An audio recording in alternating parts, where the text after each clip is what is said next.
प्रश्न संग्रह 3.3 3.3 में प्रश्न क्रम 1 से लेकर के 3 तक प्रश्न पहला, दूसरा, तीसरा पिछले वीडियो में मैंने हल कर दिया था। अभी चौथा प्रश्न। चौथे प्रश्न में सबसे पहले देखो क्या दिया हुआ है। किसी अंकगणितीय श्रृंखला का 19वां पद। अब यहाँ पे वा पद की बात आ गई, तो वा पद का मतलब क्या बोला था मैंने, सूत्र कौन सा लगेगा, टी एन का लगेगा। टी एन बराबर a plus N minus one D, ये सूत्र लगेगा। जब भी वा पद की बात करेगा तो वहाँ पे इसका सूत्र लगाना है। तथा 38वां पद, फिर से यहाँ पे वा पद की बात किया तो यहाँ पे भी यही सूत्र लगेगा। मतलब कि एक बार यहाँ पे सूत्र ये वाला लगेगा, फिर उसके बाद यहाँ पर एक बार लगेगा, 2 बार ये वाला सूत्र लगेगा। वो तो उस श्रृंखला के प्रथम मतलब पहले 56 पदों का योगफल ज्ञात करो। अब यहाँ पे पहले देखो, हाँ 56 पदों का योगफल। अब यहाँ पे क्या बात किया, योगफल की बात किया। तो योगफल के लिए सूत्र बताया था कौन सा, एस एन वाला, बराबर एन बटे 2, फिर ब्रैकेट में 2a plus N minus one D, ये सूत्र मैं बताया था। बराबर, जब भी योगफल की बात करेगा तो उसके लिए एस एन का सूत्र, वा पद का बात करेगा तो टी एन वाला सूत्र। उसके बाद अभी देखो, सबसे पहले यहाँ पे क्या दिया हो, प्रथम 56 पदों का योगफल। जैसा कि ये प्रश्न में देखोगे अगर ध्यान से, प्रश्न नंबर दो में क्या बोला था कि 123 तक जो संख्या दी हुई है उसका हमें निकालना था। और यहाँ पे बोला था 1 से लेकर के 350 के बीच की संख्याओं का योगफल हमें निकालना था।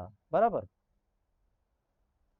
लेकिन यहाँ पे देखो अभी, तो उसी तरीके से यहाँ पे बोला है 56 पदों का, मतलब कि 1 2 3 4 5 ऐसे ले जा करके 56 तक, 1 से लेकर के 56 तक के संख्याओं का अगर आप योगफल करोगे, जोड़ोगे, मतलब 1 का 2 में जोड़ोगे 3 मिल जाएगा, 3 को 3 में जोड़ोगे 6, 6 को 4 में जोड़ोगे तो 10, ऐसे ही 56 तक जोड़ोगे तो कुल कितनी संख्याएं आएगी वो हमें ज्ञात करना है। फिर से मैं बता रहा हूँ, जब भी वा पद का बात करेगा वहाँ पे टी एन का सूत्र लगेगा, योगफल की बात करेगा तो वहाँ पे एस एन का सूत्र लगेगा। तो मतलब यहाँ पे सबसे पहले 2 बार टी एन वाला सूत्र लगाएंगे, वहां से हमें एन और ए का मान निकालना है और डी का मान निकालना है। फिर उसके बाद एस एन का सूत्र लगाएंगे। अब यहाँ पे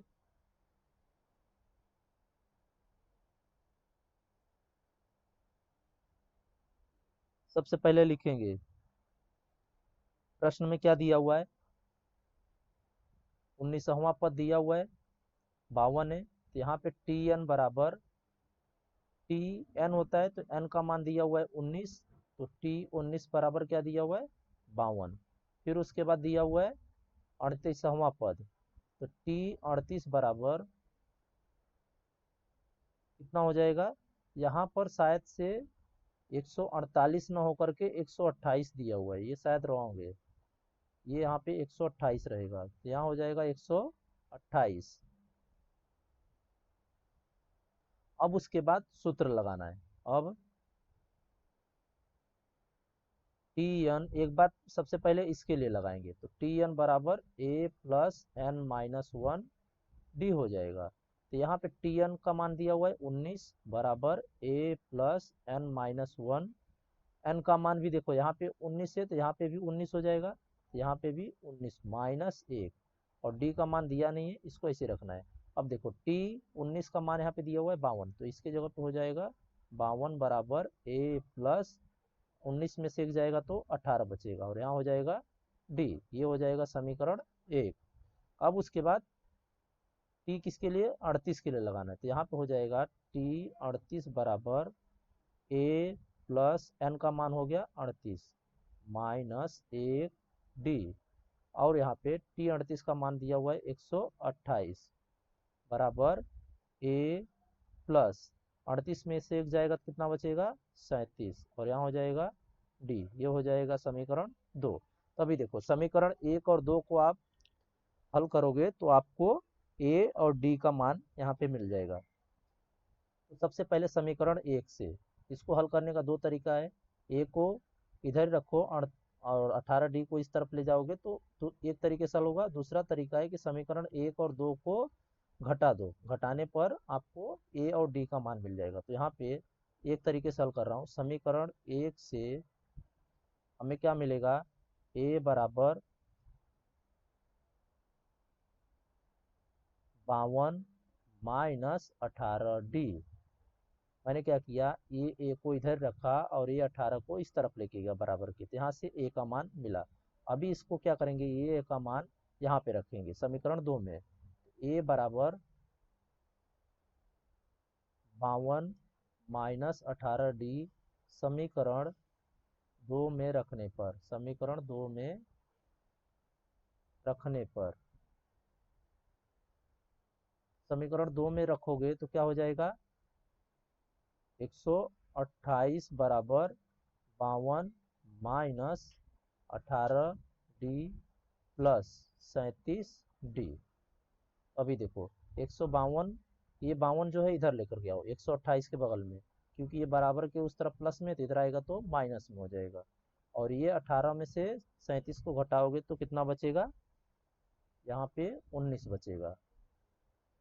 यहाँ पे देखो, अब इन दोनों को घटाओगे तो कितना बचेगा, 128 में से 52 को घटाओगे तो बचेगा 76 बराबर 19D। अभी देखो ये 19 गुणे में तो बराबर के उस तरफ जाएगा तो क्या हो जाएगा, भाग में हो जाएगा, 76/19 हो जाएगा। 19 का भाग दोगे तो 19 चौका 76, तो D बराबर हो जाएगा 4। यहाँ पे इसलिए, यहाँ पे भी इसलिए, यहाँ पे भी इसलिए, इसलिए, इसलिए ए, यहाँ पे D का मान मिल गया। अब ये D का मान आप यहाँ पे रखो तो आपको ए का मान मिल जाएगा। D बराबर 4 समीकरण, या इसको मैं समीकरण 3 दे रहा हूँ, D बराबर 4 समीकरण 3 में रखने पर,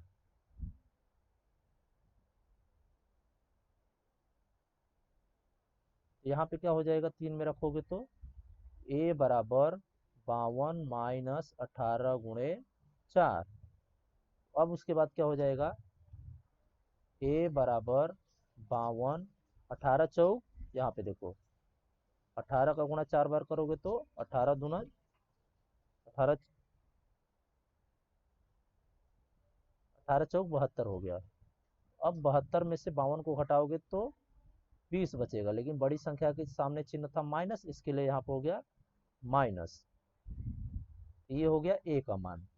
अब इसी सवाल को आप दूसरे तरीके से हल करना चाहते हो, समीकरण 1 और 2 को, तो आप इस तरीके से भी हल कर सकते हो। मैं इसको रफ में लिख रहा हूँ, आप चाहिए तो लिख लो।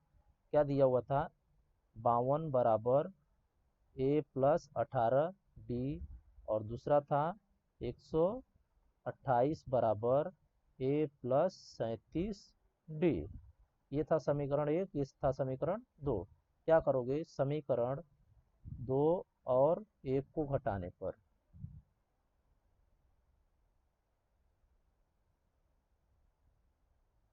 2 और 1 को घटाने पर क्या मिलेगा हमें, ए 128 बराबर ए प्लस 37D, और दूसरा मिल जाएगा 52 बराबर ए प्लस 18D। यहाँ हो जाएगा माइनस, यहाँ हो जाएगा माइनस, यहाँ माइनस, तो ये माइनस माइनस कट जाएगा। अब 128 में से 52 को घटाओगे तो कितना बचेगा, 76, और इन दोनों को घटाओगे 37 में से 18 को तो 19 बचेगा। तो यहाँ से D बराबर क्या हो जाएगा, 76/19। यहाँ से भाग दोगे तो 4 बार जाएगा, तो D का मान क्या हो जाएगा, 4। अब इस D का मान क्या करोगे, समीकरण 1 में रखने पर, तो इसलिए D बराबर 4 समीकरण 1 में रखने पर, 1 में रखने पर, 1 में रखोगे या 2 में रखो, 2 में से किसी एक में रखो, तो यहाँ हो जाएगा 52 बराबर ए प्लस 18 गुणे 4, तो यहाँ हो जाएगा 18 चौक 72, ये हो जाएगा 52 माइनस 72 बराबर ए। यहाँ से ए 72 में से 20 को घटाओ, 52 को घटाओगे तो माइनस 20 बचेगा। तो देखो यहाँ पे भी 20, ए का मान माइनस 20 मिला, और यहाँ पे भी वही था।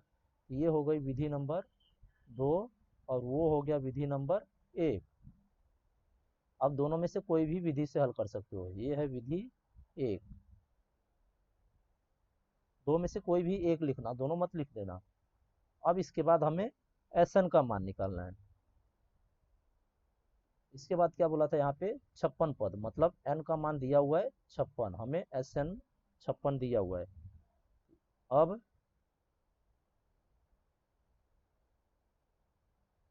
Sn बराबर n बटे 2, 2a प्लस n-1d।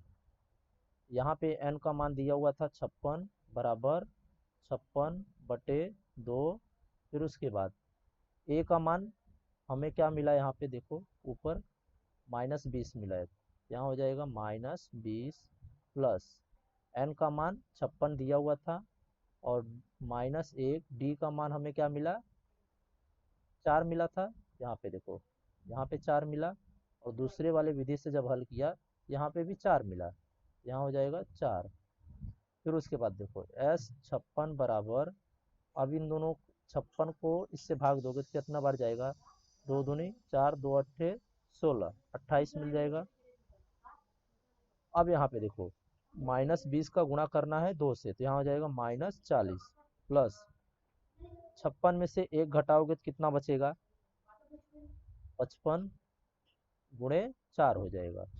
फिर उसके बाद देखो S56 बराबर 28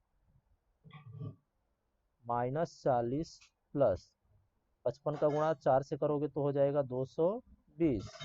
अब इसके बाद देखो 28 -40 को घटाना है किसके साथ, 220 के साथ, तो यहाँ पे बचेगा 180। अब बड़ी संख्या के सामने प्लस था, इसके लिए यहाँ पे भी प्लस आ गया, तो यहाँ पे हो जाएगा S56 बराबर 28 का गुणा 180 से करोगे तो कितना हो जाएगा, 5040। ये हमें पद मिल गया, 56वां पद। प्रथम 56 पद के मतलब प्रथम जो 56 संख्याएं रहेगी उन सबका योगफल करोगे तो आपको 5040 मिलेगा। अब आते प्रश्न 5वें पर। 5वें प्रश्न में क्या दिया हुआ, सबसे पहले वो ध्यान से देखो।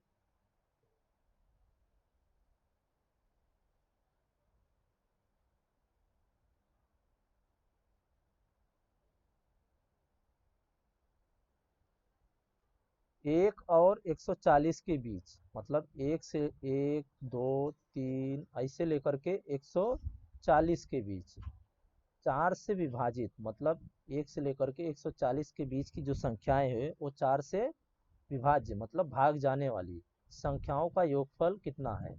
1 से लेकर के 140 के बीच की जितनी भी संख्याएं हैं उन सब का 4 से भाग जाने वाली संख्या कौन कौन सी है, उसका हमें मान निकालना है। यह ज्ञात करने के लिए निम्नलिखित कृति पूर्ण करो। तो अभी देखो 1 का भाग 4 से जाएगा नहीं, 2 का नहीं जाएगा, 3 का नहीं जाएगा, 4 का जाएगा, इसके लिए यहाँ पे 4 लिया। फिर 8 का जाएगा, फिर उसके बाद 12 का जाएगा, फिर उसके बाद 16 का जाएगा, फिर उसके बाद 20 का जाएगा, फिर उसके बाद 24 जाएगा। ठीक इसी तरीके से लास्ट वाला जो रहेगा 136, ये 4 से भाग जाएगा, लेकिन 140 को अगर 4 से आप भाग देते हो तो देखो जाता है क्या, 4 तिहाई 12, कितना बचा 2, और यहाँ पे हो जाएगा 20, तो 4 पंचे 20, तो इसका भी जाएगा बराबर। इसने क्या लिया, जो 140 बटे 4, 4 तिहाई 12, 2 बच गया 20 हो गया, 4 पंचे 20, इसका भी भाग जा रहा है। तो लास्ट संख्या इसने लिया है 136। यहाँ पे देखो अभी उसके बाद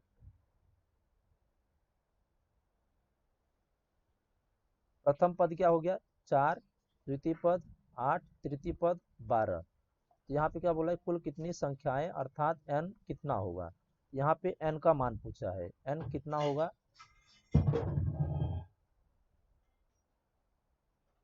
तो सबसे पहले आपको यहाँ पे अलग से हल करना पड़ेगा। t1 बराबर 4, t2 बराबर 8, t3 बराबर 12। अब उसके बाद a का मान निकालना है यहाँ पे। तो t1 बराबर क्या होता है, a होता है, तो यहाँ पे हो जाएगा 4। फिर उसके बाद d का मान निकालने के लिए क्या करते हैं, t2 माइनस t1, यहाँ पे 8 में से 4 घटाओगे तो कितना बचेगा 4, मतलब d का भी मान आ गया। अब उसके बाद हमें टी एन निकालना है, तो टी एन बराबर a plus N minus one d निकालना पड़ेगा। तो यहाँ पे हो जाएगा टी एन का मान 136 से लास्ट में, यहाँ पे देखो 136 दिया हुआ है, यहाँ हो जाएगा 136 बराबर ए का मान हमें मिला 4 और एन का मान दिया हुआ है, एन का मान नहीं दिया हुआ है, तो यहाँ पे एन माइनस वन डी रहेगा, डी का मान हमने निकाला 4। तो अभी देखो 136, यहाँ पे ए का मान हमें मिला था 4, ये 4 को, ये 4 है, ये 4 को इस तरफ लाओगे बराबर के तो माइनस में हो जाएगा। अब 4 का गुणा एन से करोगे तो 4n, और 4 का गुणा 1 से करोगे तो -4। तो 136 में से 4 को घटाओगे तो कितना बचेगा, या फिर 32 बचेगा बराबर। या फिर आप ऐसे भी कर सकते हो, इसको न लिख करके 136 बराबर ये 4 को इधर रहने दो, फिर उसके बाद इसका गुणा इससे करोगे तो 4n मिल जाएगा, और इसका गुणा इससे करोगे तो -4 हो जाएगा, तो ये 4 और ये 4 कट जाएगा। तो अभी क्या हो जाएगा 136 बराबर 4n। अब ये 4 गुणे में है तो उधर आ जाएगा तो भाग में हो जाएगा, तो 4 का गुणा इससे करोगे तो 4 तिहाई 12, एक बच गया 16, 4 चौके 16, तो n का मान हो जाएगा 36। यहाँ हो जाएगा 36, नहीं 4 चौके 16, 34 ना, हाँ 34 आया।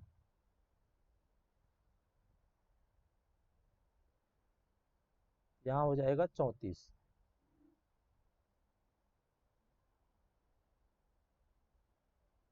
अब इसके बाद हमें क्या बोला है, ए का मान कितना होगा और डी का मान कितना होगा और टी एन का मान कितना होगा।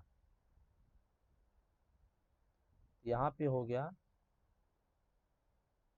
34, और फिर उसके बाद ए का मान देखो यहाँ से मिला हमें 4, डी का मान मिला हमें यहाँ से 4, टी एन का मान यहाँ पे कितना रहेगा 136,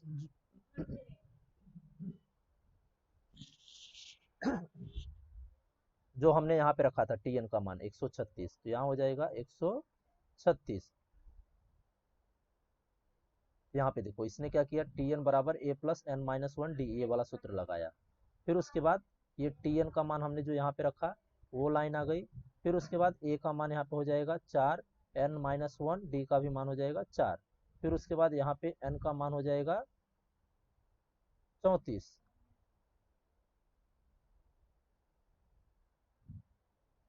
जब आप इसको हल करोगे तो यहाँ पे लास्ट में आपको एन का मान मिल जाएगा 34।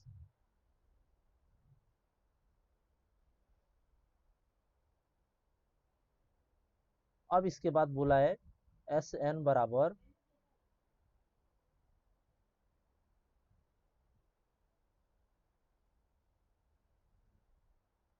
एस एन बराबर एन बटे 2, 2a plus N minus one D. तो यहाँ पे देखो एन का मान हमें 34 मिला, तो यहाँ हो जाएगा 34, यहाँ पे भी हो जाएगा 34। अब यहाँ पे ब्रैकेट में आ जाएगा 2 गुणे ए का मान यहाँ पे क्या हो जाएगा 4, यहाँ हो जाएगा 4 प्लस एन का मान हमने क्या मिला 34 माइनस 1, और यहाँ पे डी का भी मान हो जाएगा 4।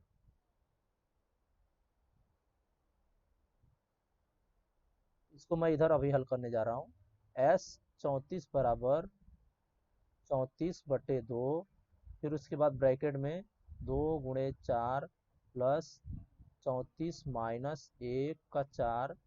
अब इसको हल करोगे तो 2 का भाग 17 बार जाएगा, 17 दूना 34, तो यहाँ हो जाएगा 17। फिर 2 का गुणा 4 से करोगे तो 8 हो जाएगा, प्लस 34 में से 1 घटाओगे तो 33 बचेगा गुणे 4।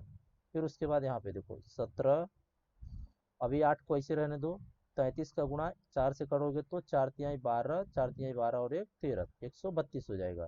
फिर उसके बाद 17 को ऐसे रहने दो, 132 प्लस 8 करोगे तो 140 हो जाएगा। 140 का 17 से गुणा करोगे तो 2380 हो जाएगा। यहाँ हो जाएगा लास्ट में 2380, यहाँ आ जाएगा 2380। ये प्रश्न हो गया। अभी प्रश्न छठा, किसी अंकगणितीय श्रृंखला के प्रथम 55 पदों का योगफल 3306 हो। तो यहाँ पे योगफल की बात किया है, मतलब एसएन का हमें सूत्र लगाना है। तो अभी प्रश्न क्या दिया उसको ध्यान से देखो। प्रथम 55 पदों मतलब कि 1 2 3 4 ऐसे लेकर के 55 तक सब संख्याओं का योगफल जब करोगे, जोड़ोगे, तो उनका मान आएगा 3300। तो उस श्रृंखला का 28वां पद ज्ञात कीजिए। तो ऐसे लेकर के 1 से लेकर के 28वां जो नंबर रहेगा, 28वां पद रहेगा, उन 1 से लेकर के 28 तक की संख्याओं का योगफल कितना होगा। 1 से लेकर के 28 तक की संख्याओं का योगफल कितना होगा वो हमें निकालना है यहाँ पे। तो सबसे पहले S 55 बराबर 3300। फिर उसके बाद अभी यहाँ पे देखो एस एन का सूत्र लगाएंगे, योगफल की बात किया हुआ था प्रश्न में, बटे 2a plus n minus 1d।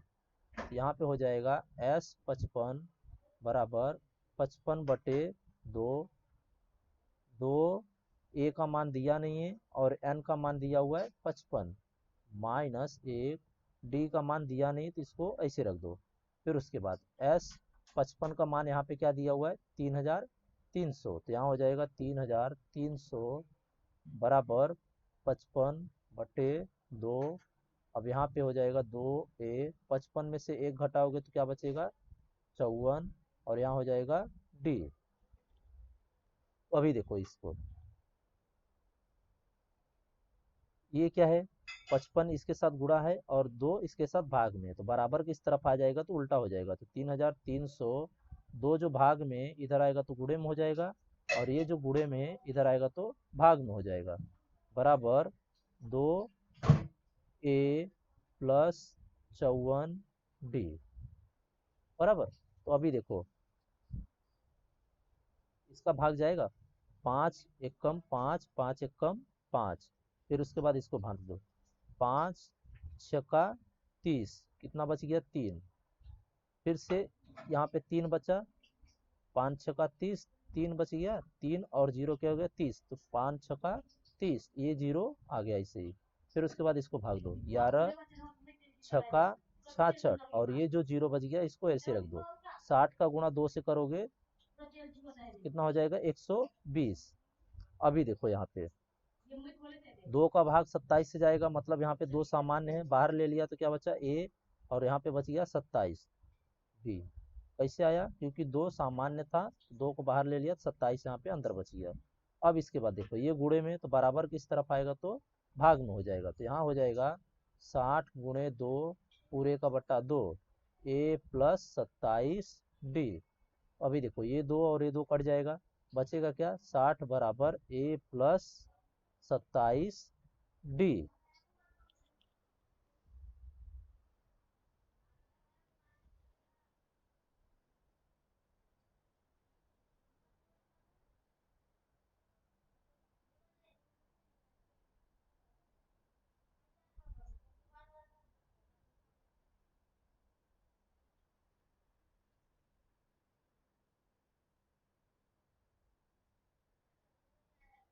अभी देखो इसको ऐसे रहने दो, यहाँ पे समीकरण इसको 1 दे दो। अब इसके बाद क्या बात किया था यहाँ पे हमें 28वां पद, यहाँ पे वा पद की बात किया हुआ है, मतलब टीएन का सूत्र लगाना पड़ेगा। यहाँ पे योगफल की बात किया था ना, तो इसके लिए सबसे पहले एसएन का सूत्र लगाया, इसलिए अब यहाँ पे टीएन का क्यों, क्योंकि वा पद की बात किया हुआ है, तो यहाँ पे अब हम टीएन का सूत्र लगाएंगे। तो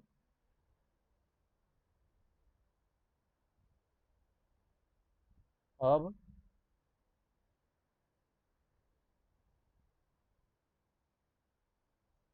टी एन बराबर a plus N minus 1 D हो जाएगा।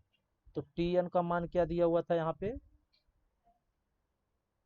28 दिया हुआ है बराबर, तो यहाँ पे हो जाएगा टी